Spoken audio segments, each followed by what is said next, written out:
ওই নামাজ পড়তে গেলে আগে আদব লাগবে। আমার বিষয় মসজিদের আদব। কিসের আদব? মসজিদ। এখন মসজিদ কি জিনিস আমাকে জানতে হবে। মসজিদ কারে বলে আমারে বুঝতে হবে। এখানে দোকান আছে না নাই? এই দোকান কারা বানাইছে? ব্যবসায়ীরা বানাইছে। বিল্ডিং কে বানাইছে? ইঞ্জিনিয়ার বানাইছে। রাস্তা কে বানিয়েছে? ঠিকাদার কোম্পানি বানিয়েছে। তা আল্লাহরে জিজ্ঞেস করেন, মাওলা মসজিদ কোথেকে আসছে? আল্লাহ বলে রাস্তা বানায়, ঠিকাদারে দোকান বানায়, ব্যবসায়ী বিল্ডিং বানায়, ইঞ্জিনিয়ারে মসজিদ ঠিকাদারও বানায় নাই, ব্যবসায়ীও বানায় নাই, ইঞ্জিনিয়ারও বানায় নাই। ইন্না আউওয়ালা বাইত উদিয়া লিন-নাস লাল্লাযী বিবাক্কা মক্কায় যে খানায়ে কাবা, প্রথম মসজিদ দেখতে পাচ্ছ এটা কেউ বানায় নাই, আমি আল্লাহ নিজেই বাইতুল্লাহকে বানিয়ে দিয়েছি। তাহলে বাইতুল্লাহ আল্লাহর উপর মসজিদ বানিয়েছে কে?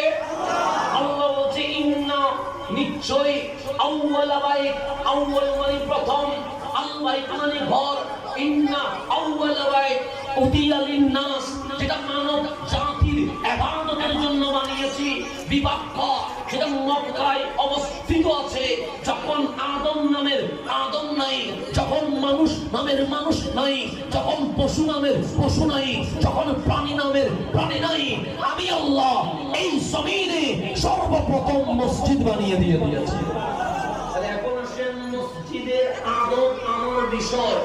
প্রথম মসজিদ বানিয়েছে কে? আল্লাহ। আল্লাহরে জিজ্ঞেস করেন, মালিক দোকান বানাইছি ব্যবসা করার জন্য, রাস্তা বানিয়েছি হাঁটার জন্য, ঘর বানিয়েছি ঘুমানোর জন্য, মসজিদ বানাইলেন কেন? আল্লাহ বলে দুইটা জিনিস আছে, মুবারাকান ওয়া হুদান লিল আলামিন।